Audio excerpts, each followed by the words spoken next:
Walang patid ang panghuhuli ng MMDA sa mga motoristang pasaway kahit holiday. Karamihan sa mga violator, mga dumaan sa EDSA busway. Nasa frontline ng balitang yan si Gerard de la Peña. Holiday ngayon, kaya umaasa ang maraming motorista na magaan-gaan kahit paano ang biyahe. Pero teka, may mga motorista pa ring pasaway at pumasok sa EDSA busway kahit bawal sila dyan. Sa bahagi ng Ortigas at Shaw Boulevard, 13 motorista ang nahuli. 2 sa kanila, government vehicle pa. Alam naman natin na even holiday man, meron pa rin po talagang dumadaan dyan sa pinagbabawal nating busway. Ang reason ng mga tao is because holiday po wala namang manghuhuli, which is wrong.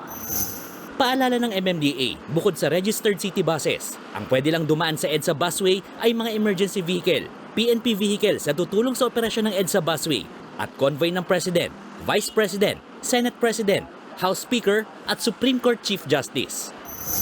Bukod sa mga pumapasok sa EDSA busway, 11 motorista rin ang hinuli dahil sa iba't ibang violation, gaya ng reckless driving at distracted driving. Gaya ng babaeng ito na natsyempohang nagse-cellphone habang nagmamaneho. Nakipagtalo pa siya sa mga enforcer. Sumagot lang po ako sa cellphone, inabot ng katulong. Ay, inuli na agad ako. Sa huli, tinikita ng motorista dahil sa paglabag sa Anti-Distracted Driving Act. May multa rin niyang 5,000 piso. As much as I want to, we have to be fair in our apprehensions. Siyempre, kailangan po natin maging patas. Kung meron po tayong pagkakamali, mahuhuli po talaga tayo. Pero kung tutuusin daw, tila marami nang nadala kumpara noong November 2023 kung kailan nakakahuli sila ng mahigit 200 violators sa loob lang ng 2 oras. Ngayong Pebrero ay 50 pasaway lang ang nahuhuli nila sa isang operasyon. Nagbabalita mula sa Frontline, Gerard de la Peña, News 5.